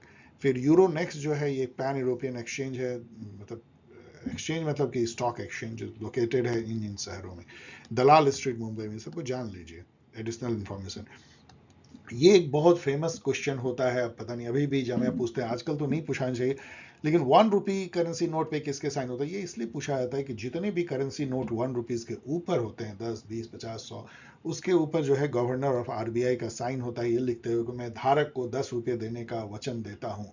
इस टाइप की बात लिखी होती है कि मैं, उसका कारण क्या है? क्योंकि ये नोट की क्या वैल्यू है? नोट का तो कोई वैल्यू 10 रुपये भी नहीं होता है, 1 रुपये भी शायद छपने छपाई में उसकी शायद 25 पैसे उसकी कीमत हो। तो वो एक लीगल टेंडर है, मतलब कि ये प्रॉमिस है आरबीआई गवर्नर की कि भाई आपको 10 रुपए का मूल्य के बराबर इसकी वैल्यू है। लेकिन जो 1 रुपी करेंसी नोट होता है वो 1 रुपए का नोट, तो 1 रुपए का नोट आपको दिखेगा भी नहीं, इसलिए ये क्वेश्चन नहीं पूछना चाहिए। उस पर जो है फाइनेंस सेक्रेटरी की साइन होती है। और यहाँ ये भी जान लीजिए कि जो 10 रुपये 20 रुपये का जो सिक्का होता है, मुझे नहीं लगता कि उस पर किसी का साइन होता है। मैं नेट पे खोज रहा था क्योंकि वो उस पर नहीं है साइन, ये भी एक क्वेश्चन पूछा जाना चाहिए। Which of the following is an international prize presented annually by King of Norway to one or more outstanding mathematician? अब ये कहाँ से क्वेश्चन टपक पड़ा, तो चलिए जान लीजिए। अबेल प्राइज है, कहीं शायद आपको फिर से पूछ दे, लेकिन इसी के बहाने जो है नोबेल प्राइज जान लीजिए 21-22 का, जो कि सॉरी यहाँ पे जो आपको पूछा जा सकता है इस बार के जामिया में। तो इसमें यदि आप, और दो ही प्राइज पूछा जाता है जनरली, लिटरेचर और पीस। लिटरेचर 2021 का अब्दुल रजाक गुनराह को मिला है, और पीस जो मिला था वो मारिया रेजा डिमिट्री मोरटोव को मिला था। यहाँ जो दलाई लामा, मैंने तो गलत दिया है, ये गलत है इसलिए मैंने दिया है, और दलाई लामा को मिला था पीस प्राइज 1989 में। इसके अलावा लिटरेचर का 2022 का रुडोल्फ कैजुल, Rudolf, no no no no no, ये गलत है। इसका मैं आपको, आप नेट पे देख लीजिएगा, कहीं से कॉपी पेस्ट है, ये रॉन्ग है। एक लेडी है उनको मिला है, आप उनका नाम देख लीजिएगा। और पीस जो है वो सेंटर फॉर सिविल लिबर्टीज, जो कि यूक्रेन की संस्था है, उनको मिला हुआ है। तो मेरे कहने का मतलब यह है कि आप लिटरेचर और पीस डेफिनेटली 2021 और 2020 के नोबेल प्राइज देख लीजिए। थोड़ा ऑस्कर भी देख लीजिएगा, क्योंकि ये करंट इवेंट और जीके भी पूछ रहे हैं, तो आपको ये सब जानना चाहिए। इसके अलावा यहाँ पे ये क्वेश्चन आई है, द हेडक्वार्टर आईएमएफ का कहाँ है? आईएमएफ का हेडक्वार्टर जो है वो वॉशिंगटन डीसी में है। और यहाँ एक मजेदार बात यह है कि रोड के इस साइड में आईएमएफ है और दूसरे साइड में जो है वो वर्ल्ड बैंक है। दोनों मतलब कि एक ही स्ट्रीट पे आमने सामने है, और दोनों ब्रेटन वुड इंस्टीट्यूशंस कहलाते हैं। एक ही साथ ये लोग 1944-45 में एक तरह से पैदा हुए थे ब्रेटन वुड कॉन्फ्रेंस से। WTO एक अलग तरह से वो उसका इवोल्यूशन हुआ है, वो गैट से बाहर निकला है, general agreement on trade and tariff, जो कि यूएनओ की संस्था थी। इसलिए WTO अभी भी यूएनओ के अंदर काम करता है। उसके हेडक्वार्टर भी WTO का वहां नहीं है वाशिंगटन डीसी में, ये जिनेवा में है। इसके अलावा कुछ जो पॉपुलर एग्जाम में पूछे जाते हैं, ओपेक जो तेल निर्यातक देश हैं, उनका जो संस्था है, उनकी हेडक्वार्टर वियना ऑस्ट्रिया में है। IAEA जो बहुत अभी न्यूज में रहता है, इंटरनेशनल एटॉमिक एनर्जी एजेंसी, उनकी जो हेडक्वार्टर वही वियना ऑस्ट्रिया में है। और नाटो भी बहुत न्यूज में है, उनका ब्रसल्स बेल्जियम में है, जहां ईयू की भी हेडक्वार्टर है। और इंटरपोल भी अभी काफी न्यूज में है, उसकी लियोन फ्रांस में है। तो इस तरह से मैं आपको जस्ट एक रास्ता दिखा रहा हूं कि यदि एक आपको IMF हेडक्वार्टर आया, तो बहुत सारे और इंपॉर्टेंट जो इंटरनेशनल ऑर्गेनाइजेशन उसके भी हेडक्वार्टर को क्यों ना जान लीजिए। राइट टू फॉर्म एसोसिएशन क्या है? ये भी एक सिविल राइट है। सिविल राइट मैंने अभी आपको बता दिया। अब यहाँ पे देखिए, तो 6 सिविल राइट जो हम लोगों को आर्टिकल 19 में मिलते हैं, 19(1) में, उसको पढ़ लीजिए। अब वो इसी क्रम में मिलते हैं। पहला है, ए जो है freedom of speech expression to assemble peacefully without arms. C है टू फॉर्म एसोसिएशन, इसी के अंदर कोऑपरेटिव सोसाइटी भी आप बना सकते हैं, इसका फंडामेंटल राइट है हमको। To move freely throughout the territory of India, to reside and settle any part of territory of India, and to practise any profession और टू कैरी एनी ऑक्यूपेशन। और इसी क्रम में आते हैं, मैं दूसरी बार बोल रहा हूँ, इसको याद भी कर लीजिए। 6 सिविल लिबर्टी। प्रोपोर्शनल रिप्रेजेंटेशन में take the form of STV, हम लोग जानते हैं, या party list system. Party list system दो तरह की होती है। पार्टी लिस्ट सिस्टम में क्या होता है कि आपको बस एक पर्चा मिलता है, बैलेट पेपर, जिसमें कि पार्टी का नाम लिखा रहेगा कि ये बीजेपी है, ये कांग्रेस है, 3-4 पार्टी का नाम है। आपको बस पार्टी टिक कर देनी है, आपको ये पता नहीं है कौन कैंडिडेट जो है वहां बनेगा। एक दूसरी होती है पार्टी लिस्ट, जिसमें कि जिसको कि एक तरह का ओपन पार्टी लिस्ट सिस्टम कहते हैं। उसमें कैंडिडेट का भी लिस्ट रहता है कि बीजेपी में ये कैंडिडेट हैं, कांग्रेस में, और आप कैंडिडेट को 1, 2, 3, 4 चुन सकते हैं कि हम इस अपने कॉन्स्टिट्यूशन के लिए इनको प्रेफरेंस देते हैं, लाइक दैट। अदरवाइज क्या होगी कि बीजेपी को आपने चुन लिया, बाद में बीजेपी जिसको भी नॉमिनेट करना होगी वो आपके कॉन्स्टिट्यूंसी से करेंगे। सिंगल ट्रांसफरेबल वोट जिसको एसटीवी कहते हैं, ये तो हमारे यहाँ प्रेसिडेंट, वाइस प्रेसिडेंट और राज्यसभा के इलेक्शन में यूज होता है। यहाँ पे अल्टरनेट वोट सिस्टम है, इसको थोड़ा जान लीजिए। अल्टरनेट वोट सिस्टम जो है उसको इंस्टेंट रन ऑफ वोटिंग भी या रैंक्ड वोटिंग सिस्टम भी कहते हैं, जिसमें कि या प्रेफरेंशियल वोटिंग भी कहते हैं, जिसमें हर कैंडिडेट, मान लीजिए 3 कैंडिडेट है ए बी सी, तो हम उसको रैंक 1 दिए, उसको 2 दिए, 3 दिए, इस टाइप का हम रैंकिंग देते हैं। अब वोटिंग काउंट होती है, सबसे पहले फर्स्ट रैंक काउंट किया जाता है। यदि किसी को भी इन तीनों में से बहुमत मिल गया, मतलब 50%, तो वो जीत जाएगा। नहीं तो जो सबसे कम, मान लीजिए जिसको फर्स्ट प्रेफरेंस वोट मिला, मान लीजिए बी को सबसे कम मिला है, तो बी को एलिमिनेट कर देंगे और इसके सेकंड प्रेफरेंस को ए और सी में डिस्ट्रीब्यूट कर देंगे, और इस तरह से देखेंगे कौन जीतता है, like that. Which one of the following is not a demerit of proportional representation? ये कॉमन सेंसिकल क्वेश्चन है। प्रोपोर्शनल रिप्रेजेंटेशन सिस्टम में जो है कभी बाई पार्टी सिस्टम नहीं होता है, इसमें मल्टी पार्टी जो है सिस्टम बदल जाता है, कोलिशन गवर्नमेंट होती है, कॉम्प्लेक्स भी होता है, और it lead to coalition government. Decision on defections, अभी देखिए यहाँ डिस्क्वालिफिकेशन पे हम चर्चा कर रहे हैं। ये बहुत इंपॉर्टेंट क्वेश्चन है, क्योंकि अभी राहुल गांधी को डिस्क्वालीफाई किया गया है, महाराष्ट्र में डिस्क्वालीफाई किया गया है, हर जगह वो कोर्ट में पहुंच जाती है मामला। तो यहाँ पे ये है कि जो डिफेक्शन, एंटी डिफेक्शन, जो दल बदलू कानून जो है, जो 52nd अमेंडमेंट से प्रकाश में आया, उसके तहत disqualification member of the Lok Sabha का कौन करता है? तो ये करता है स्पीकर। अब यहाँ पे ध्यान दीजिए कि डिस्क्वालिफिकेशन जो है उसकी बात आर्टिकल 102 में कॉन्स्टिट्यूशन में लिखी गई है, और उसमें 2 पार्ट है। वन जो है 1021, वो है कि डिस्क्वालिफिकेशन बहुत सारे ग्राउंड पे, जैसे कि office of profit and many other basis पे है, वो प्रेसिडेंट करते हैं with the advice of election commission of India. और आर्टिकल 102(2) में जो है वो disqualification on the basis of anti defection law है, वो करते हैं स्पीकर। तो ध्यान दीजिएगा कि दो अलग अलग टाइप के जो है सॉरी, दो अलग अलग टाइप के डिस्क्वालिफिकेशन है, और दोनों डिस्क्वालिफिकेशन, जैसे अभी आप देखें कि राहुल गांधी के केस में जो डिस्क्वालिफिकेशन वो एंटी डिफेक्शन का नहीं था, वो आर्टिकल 1021 के तहत आता, जहां प्रेसिडेंट को ईसीआई के सलाह से करनी है। लेकिन उसमें चूंकि सुप्रीम कोर्ट का कोई ऑर्डर भी आया हुआ था कि कोई क्रिमिनल केस में कन्विक्ट होने पे अपने आप चली जाती है, इसलिए वो ऑटोमेटिक जैसा भी हो गया। Who first gave the concept of distributive justice? ये बहुत ही फेमस क्वेश्चन है। एरिस्टोटल, जिन्होंने कि पहली बार जो है distributive justice on the basis of proportional equality and merit का कॉन्सेप्ट उन्होंने दिया था। बाद में डिस्ट्रीब्यूटिव जस्टिस रॉल लेकर के आए एक नए फॉर्म में, difference principle. Rights are embodiment of ethical idea. अब देखिए ये सब बड़ा वेग क्वेश्चन है। वैसे पूरे मार्केट, जब मैं मार्केट बोलता हूँ तो आप नेट पे जाएंगे तो हर जगह दिखेगा। ये स्टेटमेंट बोसानक्वेट को जो है एट्रीब्यूटेड है, मतलब उनके द्वारा शायद कहा गया, लेकिन मैंने जितना समझा है इसी टाइप की बात हेगल भी करते हैं, ग्रीन भी करते हैं, तो क्या कहा जाए। लेकिन चलिए ठीक है, बोसानक्वेट जो है उसको आप मान लीजिए। Who said right is a reasonable claim recognized by society and enforced by the state? ये भी बोसानक्वेट जो है टी एच ग्रीन के शिष्य थे, just like Barker, Ernest Barker. यहां पे आप चूंकि लास्की आया है और राइट्स की बात आई है, तो क्यों ना एक बार फिर से ये लाइन पढ़ लीजिए। लास्की का फेमस कथन, rights are those condition of social life without which no man can seek in general to be himself at his best. मतलब इसका मायने क्या है कि राइट्स जो है आपके डेवलपमेंट के लिए जरूरी है, आदमी को बेस्ट बनाने के लिए जरूरी है। यही बात टी एच ग्रीन कहते हैं, मोरल डेवलपमेंट के लिए जरूरी है। और बहुत लोग कहते हैं कि राइट्स इसलिए आपको नहीं चाहिए कि कोई आपका भला होगा, इससे समाज का भला होगा। Every state is known by the rights is maintain, ये भी लास्की कहते हैं। The concept of right, property, liberty, equality, ये सब कहाँ आएगा? ये सब डिक्टेटरशिप में तो आएगा नहीं, एरिस्टोक्रेसी में आएगा नहीं, ओलिगार्ची, डेमोक्रेसी में। एरिस्टोक्रेसी यहाँ समझ लीजिए कैसे ओलिगार्ची से अलग है। Aristocracy rule by few wise man है, बुद्धिमान लोग जो नॉलेजेबल हैं, और ओलिगार्ची रूल बाय फ्यू है। वो फ्यू कौन हो सकते हैं? या तो वेल्दी होंगे, या कनेक्टेड लोग होंगे, पावरफुल लोग होंगे, लाइक दैट। यहाँ पे आप जो है टीमोक्रेसी एंड प्लूटोक्रेसी, इसको भी पढ़ लीजिएगा। एक ओलिगार्ची का भी एक अभ्रंश रूप टिमोक्रेसी है, जहां केवल वेल्थ के आधार पे जो है रूलर चुने जाते हैं। कुछ लोग जो बहुत वेल्दी हैं वो रूल करते हैं, और एकदम उसका सबसे अभ्रंश रूप परहैप्स प्लूटोक्रेसी है, उसको भी देख लीजिएगा।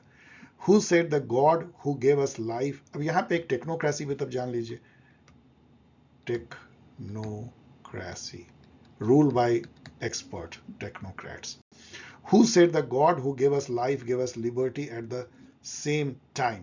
तो ये थॉमस जेफरसन का कथन है, जो कि चैंपियन थे डेमोक्रेसी और लिबर्टी के, थर्ड प्रेसिडेंट अमेरिका के। इनके बारे में पढ़ लीजिए यहाँ पे। The legal theory of rights क्या है? वो ये है कि भाई राइट्स का स्टेट के बगैर कोई, जब स्टेट होगा तो कानून बनेंगे, कानून या कॉन्स्टिट्यूशन, उसी से जो आपको राइट मिलते हैं। कोई ऐसा नेचर से राइट या बिना स्टेट के प्रायर राइट का कोई मीनिंग नहीं। यदि स्टेट नहीं है तो राइट नहीं है। इसको लीगल थ्योरी ऑफ राइट कहते हैं। So rights are created by state. इसके सबसे बड़े जो प्रणेता रहे हैं, जो प्रोपोनेंट रहे हैं, वो है Jeremy Bentham. Civil rights are given to the individual. कितने बार सिविल राइट ये पूछ रहे हैं आप, देख लीजिए। Civil rights are given to individual by the state, of course, जैसे हमारे यहाँ कॉन्स्टिट्यूशन आर्टिकल 19(1) में देता है। Who said liberty is the opposite of over government? ये एक अर्बिट क्वेश्चन है। अब तो अर्बिट इसलिए नहीं रहा कि यदि आप मेरे साथ बने हुए हैं तो आपको पता है कि प्रोफेसर जॉन सीली ने इसको कहा था। और इसका मायने क्या होता है कि यदि गवर्नमेंट बहुत ज्यादा हर जगह अपने टांग पसारेगी तो एक इंडिविजुअल की लिबर्टी जो है कम हो जाएगी। तो दोनों में जो है इन्वर्सली प्रोपोर्शनल है। लेस गवर्नमेंट मोर लिबर्टी, ये कहना है प्रोफेसर जॉन सीली का, इंग्लैंड के। तो इसी तरह की एक और अर्बिट क्वेश्चन देख लीजिए। लास्की का एक कथन है, society is federal so authority must be federal. मतलब सोसाइटी फेडरल का मतलब क्या है कि कोई भी सोसाइटी ना यूनिफॉर्म होमोजीनियस नहीं होती है। उसमें जो है हिरार्की होती है, ऊपर नीचे लोग होते हैं, अलग अलग तरह के, अलग अलग लैंग्वेज, अलग अलग वर्ल्ड व्यू के लोग होते हैं। तो जो ऑथोरिटी होनी चाहिए वो भी इसी तरीके से लेयर्ड होनी चाहिए। एक जो है एकदम होमोजीनियस, एकदम कंसंट्रेटेड पावर नहीं होनी चाहिए। So society is federal so authority must be federal. Last की। अब यहाँ आइए पॉलीआर्ची को हम लोग डिस्कस करते हैं। पॉलीआर्ची जो है प्लूरलिज्म का एक कॉन्सेप्ट है जो रॉबर्ट डहल ने कॉइन किया था। उसका मतलब क्या होता है कि in polyarchy political power is distributed among multiple actors, मतलब multiple interest group, community, pressure group, and there are regular free and fair election भी होता है जिसमें इंडिविजुअल जो है भाग लेते हैं बिटवीन कंपीटिंग कैंडिडेट्स और पार्टीज। तो according to Dahl, polyarchy represent a more realistic and achievable form of democracy than direct democracy. Direct democracy को वो कहते हैं कि अब पॉसिबल नहीं है, तो थ्रू रिप्रेजेंटेटिव ही आपको जो है, और थ्रू अपने आप जो डिमांड करते हैं स्टेट से, वो अपने थ्रू एसोसिएशन, इंटरेस्ट ग्रुप, उससे भी डिमांड कर सकते हैं, और इंडिविजुअली भी आपको हक है वोट देने का। So people act both through the electoral system and the group process. यही पॉलीआर्ची है। इन्होंने जो बुक लिखा था polyarchy, participation and opposition, Robert Dahl. इसके अलावा रॉबर्ट डहल का प्रीफेस टू डेमोक्रेटिक थ्योरी भी जान लीजिए बुक।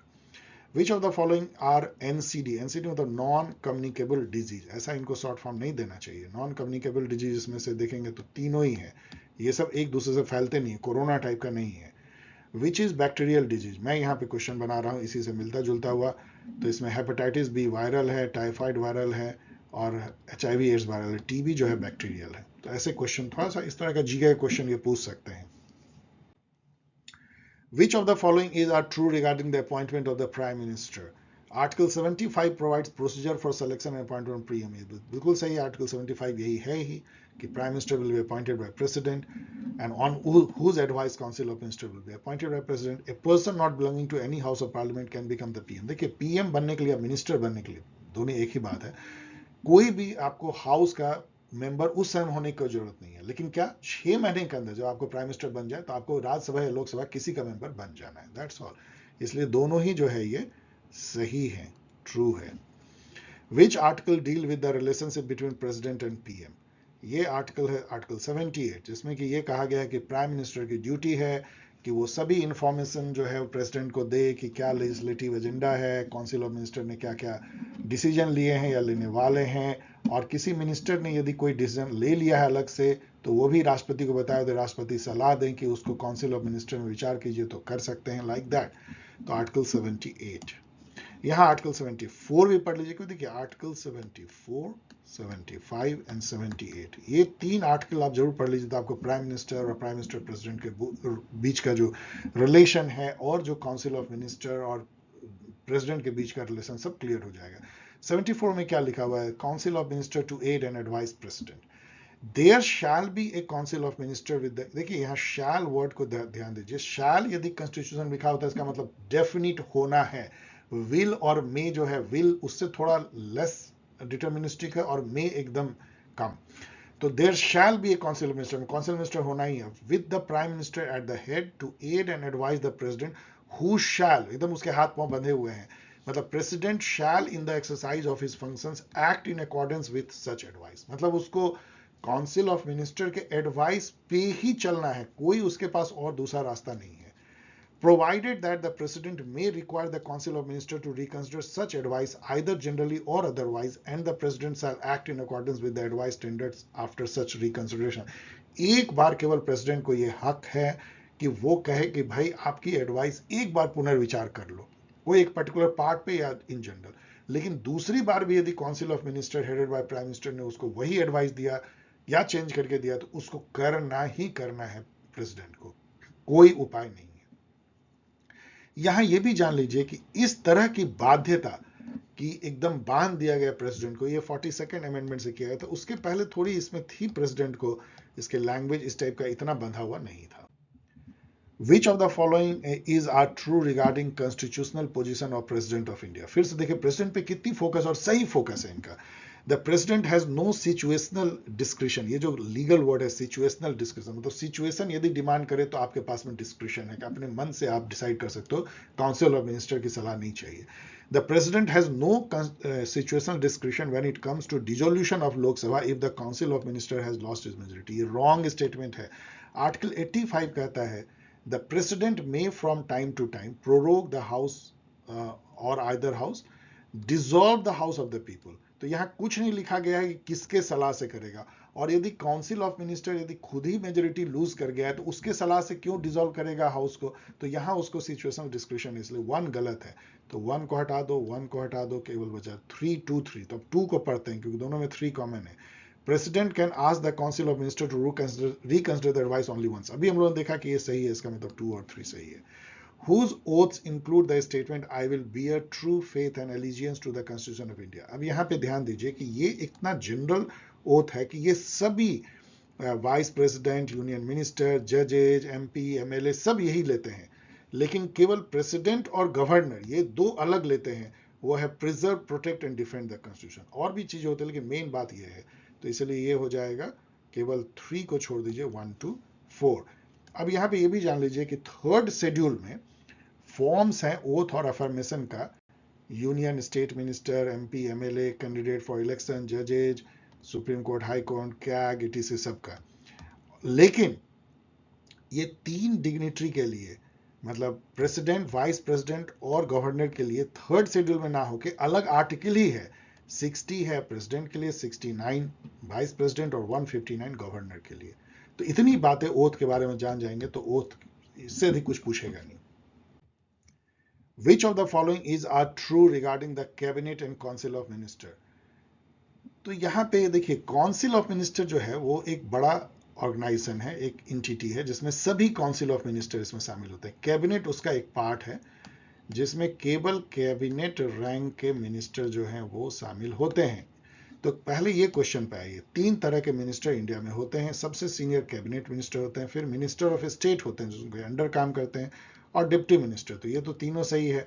अब काउंसिल ऑफ मिनिस्टर में तो ये तीनों मिनिस्टर होते हैं, लेकिन जो कैबिनेट मिनिस्टर होते हैं उसको कैबिनेट कहते हैं, और उनकी बैठक वीक में एक बार होती है, उसी में डे टू डे डिसीजन सबसे ज्यादा लिए जाते हैं। लेकिन कैबिनेट बैठक में आपको यह भी पता होना चाहिए कि ऐसे मिनिस्टर ऑफ स्टेट जिनको इंडिपेंडेंट चार्ज है, मतलब उनके ऊपर कोई कैबिनेट मिनिस्टर नहीं है, तो उनको भी बुलाया जाता है council of minister, cabinet meeting में। यह बात आपको याद होनी चाहिए।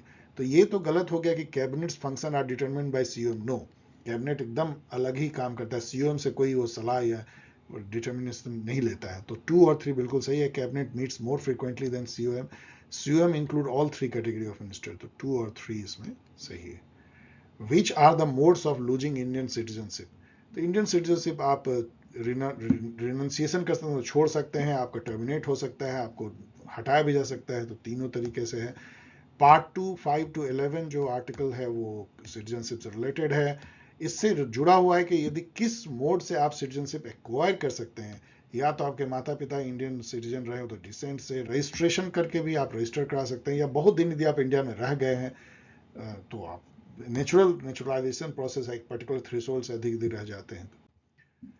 Which of the following is are true regarding person of Indian origin PIO and overseas citizen of India? ये क्वेश्चन तो उस समय सही था, अब ये सही इसलिए नहीं रहा कि 2017 में PIO खत्म कर दिया गया, PIO कार्ड, अब केवल एक ही बचा है, वो है OCI कार्ड। ऐसे कोई भी इंडियन जो हैं थे तो इंडियन, लेकिन चलिए वो अमेरिका चले गए पढ़ने, वहीं सिटीजनशिप ले लिया, उनको हम कहते हैं ओवरसीज सिटीजन ऑफ इंडिया।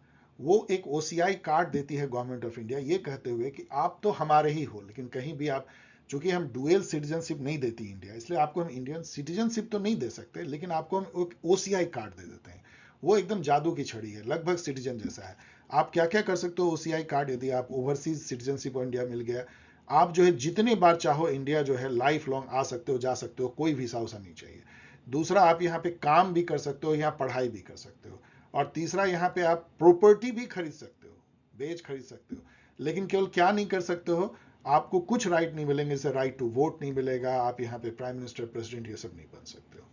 तो ये जो है, तो इसको आप छोड़ दीजिए अभी, इस क्वेश्चन को। अब ये जो मैंने बताया उसको समझ लीजिए कि OCI कार्ड क्या है।